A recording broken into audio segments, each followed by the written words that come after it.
নমস্কার, হাই নিউজে সকলকে স্বাগত। সঙ্গে রয়েছে আমি রিম্পি। শুরু করছে নিউজ টুডে, আর শুরুতে চোখ রাখবো আজকের হেডলাইন্সে।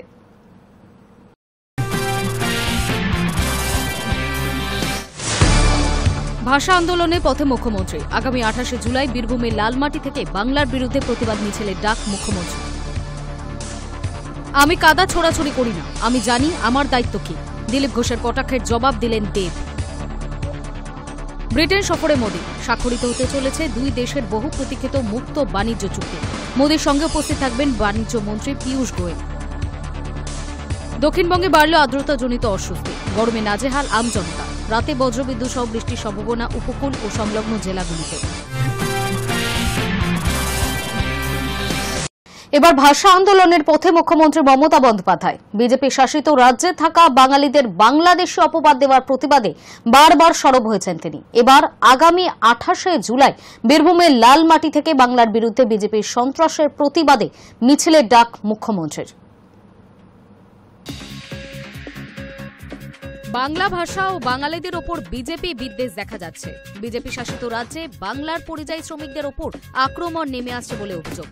বাংলায় কথা বলার অভিযোগে বাংলাদেশি দাগিয়ে জেলবন্দিও করা হচ্ছে, অত্যাচার করা হচ্ছে তাদের ওপর। সঠিক পরিচয়পত্র থাকার পরেও তাদের অনেককে বাংলাদেশে পুশব্যাক করা হচ্ছে বলে অভিযোগ ওঠে। ইতিমধ্যে কোচবিহার ও ফালাকাটার দুই বাসিন্দার নামে অসম সরকারের তরফে এনআরসির নোটিশ পাঠানো হয়েছে।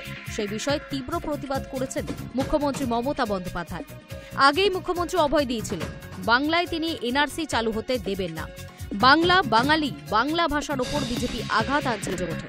বাঙালি অস্মিতা রক্ষার জন্য মুখ্যমন্ত্রী আরও একবার পথে নামছেন বলে খবর। চলতি মাসের শেষেই বীরভূম সফরে যাচ্ছেন মুখ্যমন্ত্রী মমতা বন্দ্যোপাধ্যায়। 28শে জুলাই বোলপুরে প্রতিবাদ পদযাত্রায় মুখ্যমন্ত্রী উপস্থিত থাকবেন। বীরভূমের লালমাটি থেকে গেরুয়া শিবিরের বিরুদ্ধে ঝড় তোলা হবে বলেই মত রাজনৈতিক মহলে। গতকাল সোমবার 21শে জুলাইয়ের মঞ্চ থেকে বাংলার বিরুদ্ধে বিজেপির সন্ত্রাসের বিরুদ্ধে গর্জে উঠেছিলেন নেত্রী মমতা বন্দ্যোপাধ্যায়। মহারাষ্ট্র, দিল্লি, হরিয়ানা সহ একাধিক বিজেপি শাসিত রাজ্যে বাঙালিদের ওপর অত্যাচার হচ্ছে বলে অভিযোগ। বিজেপি ভোটের প্রচার বাংলা ভাষা নিয়ে কথা বলে। প্রধানমন্ত্রী নরেন্দ্র মোদী বাংলায় এসে সভামঞ্চ থেকে বাংলা ভাষায় মাঝে মধ্যে দু এক লাইন কথা বলেন, কিন্তু বাঙালিদের ওপর আক্রমণ নিয়ে কোনো বার্তাই বঙ্গ বিজেপির তরফ থেকে আসেনি বলে অভিযোগ। শুধু তাই নয়, এসবের মধ্যে দিয়েই বাংলায় কেন্দ্রীয় সরকার এনআরসি চালুর চেষ্টা করছে বলে অভিযোগ ওঠে। বাংলার অস্মিতা রক্ষার জন্য নেত্রী ধর্মতলার মঞ্চ থেকে প্রয়োজনে নতুন ভাষা আন্দোলনের ডাক দিয়েছেন। গতকাল জননেত্রী বলেছিলেন, বাংলা ভাষার উপর চলছে বিশাল সন্ত্রাস। কে কোন ভাষায় কথা বলবে, কে কি খাবে তা নিয়েও বলে দেবে ওরা। জেনে রাখবেন, এখানে সবার অধিকার রক্ষিত হবে। মাতৃভাষা রক্ষায় দলের জনপ্রতিনিধিদের নির্দিষ্ট কর্মসূচিও বেঁধে দিলেন তিনি। বিবিধের মাঝে মহান মিলনের বাংলায় সব ভাষাভাষীর মানুষকে নিয়ে শনি রবিবার মিছিল মিটিংয়ের কথা বলেন তিনি। আর এবার বোলপুর থেকে তিনি ভাষা আন্দোলনে শুরু করছেন। রবীন্দ্রনাথ ঠাকুর বাঙালি ও বাংলা ভাষার অহংকার, গর্ব। তার কবিতা লেখার মাধ্যমে গোটা বিশ্বেই রবীন্দ্রনাথ ঠাকুর বন্দিত হন। শান্তিনিকেতন থেকে ভাষার দক্ষতা কৃষ্টি নিয়ে চর্চা চলেছে বরাবর। আর সেই লাল মাটি থেকেই ভাষা আন্দোলন শুরু করছেন Mamata Bandyopadhyay. Hi news network. Dev ভালো ছেলে, কিন্তু নিষ্কর্মা ভালো ছেলে হয়ে লাভ কি? ঘাটাল মাস্টার প্ল্যান নিয়ে দেবকে এমনই মন্তব্য করেছিলেন দিলীপ ঘোষ। তারই পাল্টা জবাব দিলেন দেব। তার কথায়, আমি কাদা ছড়াছড়ি করি না, আমি জানি আমার দায়িত্ব কি।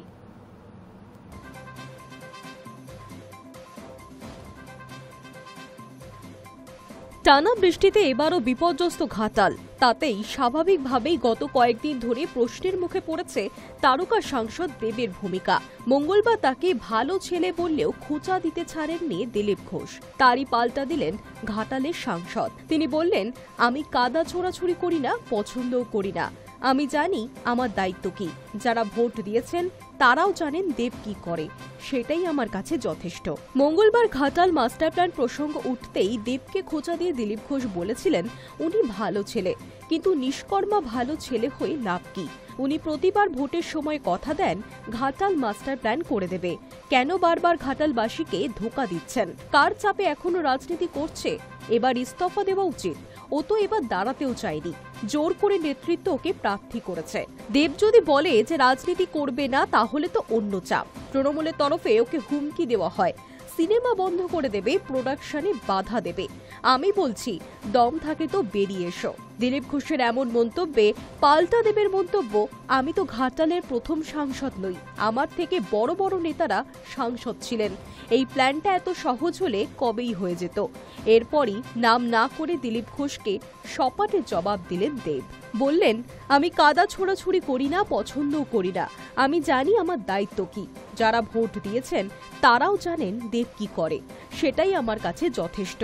পাশাপাশি তিনি এও বলেন, আমি জানি যতদিন না কাজ শেষ হবে আমাকেই মন্দ কথা শুনতে হবে। Hi news network. প্রতিবেশী দেশ ও ভিন রাজ্য থেকে প্রতিনিয়ত অনুপ্রবেশকারীরা পশ্চিমবঙ্গে ঢুকছে, ফলে রাজ্যে উল্লেখযোগ্য হারে রোহিঙ্গা অনুপ্রবেশ বেড়েছে।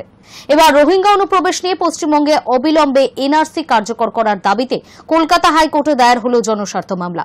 মঙ্গলবার বিচারপতি সুজয় পাল ও বিচারপতি স্মিতা দাস দের ডিভিশন বেঞ্চে এই মামলা গ্রহণ করা হয়। রাজ্যে আইন শৃঙ্খলা পরিস্থিতির উন্নতিতেই এই জনস্বার্থ মামলা।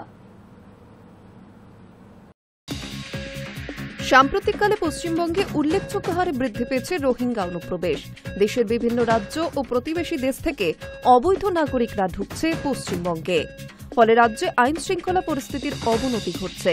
মহিলাদের নিরাপত্তা, শিশুদের সুরক্ষা ও সামাজিক স্থিতিশীলতার উপর এই অনুপ্রবেশের প্রভাব পড়ছে। এই দাবিতেই কলকাতা হাইকোর্টের দায়ের হল জনস্বার্থ মামলা। মামলাকারীর দাবি, বাংলায় অবিলম্বে এনআরসি চালু করা প্রয়োজন। মঙ্গলবার বিচারপতি সুজয় পাল ও বিচারপতি স্মিতা দাস দের ডিভিশন বেঞ্চ এই মামলা গ্রহণ করেছে। মামলা দায়ের হতেই রাজ্য সরকারকে আদালতের প্রশ্ন, পূর্বে এনআরসি বিষয়ে কোনো মামলা দায়ের হয়েছে কিনা। শুনানি হতে পারে চলতি সপ্তাহের শুক্রবার। উল্লেখ্য, তবে দীর্ঘদিন ধরে তৃণমূলের অভিযোগ, এনআরসি নামে দেশের একাংশের নাগরিকত্ব কেড়ে নেওয়ার চেষ্টা করছে কেন্দ্রের বিজেপি সরকার। 21শে জুলাইয়ের মঞ্চ থেকেও এনআরসি প্রসঙ্গে সুর চড়ান মমতা। বিভিন্ন সময় এই দাবিতে সরব হতে দেখা গিয়েছে তৃণমূলকে। বাংলায় এনআরসি চালু করতে দেওয়া হবে না, এই বার্তাও দিয়েছিলেন মুখ্যমন্ত্রী মমতা বন্দ্যোপাধ্যায়। দিল্লিতেও সংসদের ভিতরে ও বাইরে এনআরসি ইস্যুতে প্রতিবাদের ঝড় তুলেছিলেন তৃণমূল সাংসদরা। এসবের মাঝেই এনআরসি চালুর দাবিতে হাইকোর্টে দায়ের হল মামলা। তবে এই বিষয়টি নিয়ে ফের রাজনৈতিক বিতর্ক হতে পারে বলে মনে করা হচ্ছে। Hi news network. ফের শিলিগুড়িতে এটিএম লুট। ৮০ ঘর পুলিশ আউটপোস্টের ৫০০ মিটার দূরে রাষ্ট্রায়ত্ত ব্যাংকের একটি এটিএমে মঙ্গলবার রাত ৩টে নাগাদ হানা দেয় দুষ্কৃতীরা। গ্যাস কাটার দিয়ে এটিএম কেটে সমস্ত টাকা নিয়ে পালিয়ে যায়।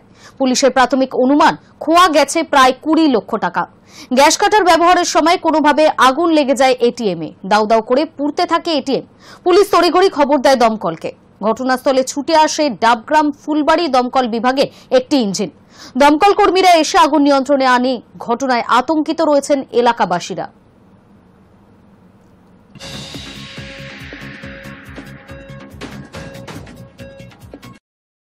বুধে ব্রিটেন সফর প্রধানমন্ত্রী নরেন্দ্র মোদীর। আর ২৪শে জুলাই স্বাক্ষর দুই দেশের বহু প্রতীক্ষিত মুক্ত বাণিজ্য চুক্তি, যার মূল লক্ষ্য ২০৩০ সালের মধ্যে দুই দেশের বাণিজ্য দ্বিগুণ করা। ২৩ থেকে ২৬শে জুলাই এই বিদেশ সফরে উপস্থিত থাকছে দেশের বাণিজ্য মন্ত্রী পীযূষ গোয়েল।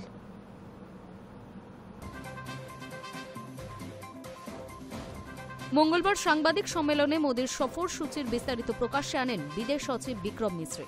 তিনি জানান, ২৩শে জুলাই থেকে ২৬শে জুলাই পর্যন্ত ৪ দিনে দুই দেশে সফর করবেন প্রধানমন্ত্রী। এই সফরের প্রথমে ২৩শে জুলাই প্রধানমন্ত্রী কিয়ের স্টারমারের আমন্ত্রণে তিনি ব্রিটেন যাচ্ছেন। সেখানে ব্রিটিশ প্রধানমন্ত্রীর সঙ্গে সাক্ষাতের পাশাপাশি রাজা তৃতীয় চার্লসের সঙ্গে সাক্ষাৎ করবেন মোদী। এছাড়া ভারত ও ব্রিটেনের বিশিষ্ট শিল্পপতিদের সঙ্গে কথা বলবেন তিনি। এই সফরে দুই দেশের মধ্যে দ্বিপাক্ষিক সম্পর্কের উন্নতির পাশাপাশি মুক্ত বাণিজ্য চুক্তির বিষয়ও তুলে ধরা হয়েছে। এই চুক্তির মূল লক্ষ্য হল ২০৩০ সালের মধ্যে ভারত ও ব্রিটেনের বাণিজ্য দ্বিগুণ করা, অর্থাৎ $১২০ বিলিয়ন নিয়ে পৌঁছে দেওয়া। ২৩ থেকে ২৬শে জুলাই পর্যন্ত প্রধানমন্ত্রী এই বিদেশ সফরে উপস্থিত থাকবেন দেশের বাণিজ্য মন্ত্রী পীযূষ গোয়েল।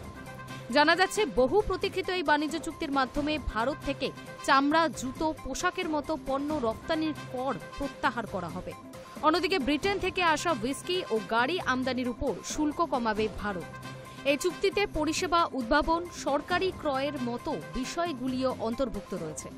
প্রধানমন্ত্রীর উপস্থিতিতে দুই দেশের বাণিজ্য মন্ত্রীরা এই চুক্তিতে স্বাক্ষর করবেন। ব্রিটেনের সংসদ কর্তৃক অনুমোদনের পর তা কার্যকর হবে। উভয় দেশের অর্থনীতিতে বাণিজ্য, বিনিয়োগ, কর্মসংস্থান বাড়াতে এই চুক্তিকে বিরাট পদক্ষেপ হিসেবে দেখা হচ্ছে। ভারত ও ব্রিটেনের মধ্যে গত 3 বছর ধরে এই চুক্তি নিয়ে আলোচনা চলছিল, যার মূল লক্ষ্য ছিল দেশীয় বাজারে প্রবেশাধিকার অর্জনের পথ মসৃণ করা এবং উভয় দেশের জন্য বাণিজ্য সহজ ও উন্নত করা। যদিও 3 বছর ধরে দুই দেশের চুক্তি নিয়ে আলোচনা চললেও ক্রমাগত উন্নতি দেখা গিয়েছে। 2024-25 অর্থবর্ষে ব্রিটেনে ভারতের রফতানি 12.6% থেকে বেড়ে $14.5 বিলিয়ন পৌঁছেছে। একই সময় ব্রিটেন থেকে ভারতে আমদানি 2.3% থেকে বেড়ে $8.6 বিলিয়ন দাঁড়িয়েছে। এর আগে 2023-24 সালে ভারত ও ব্রিটেনের মধ্যে মোট দ্বিপাক্ষিক বাণিজ্য ছিল $21.34 বিলিয়ন, যা 2022-23 সালে $20.36 বিলিয়ন চেয়ে কিছুটা বেশি। Hi news network.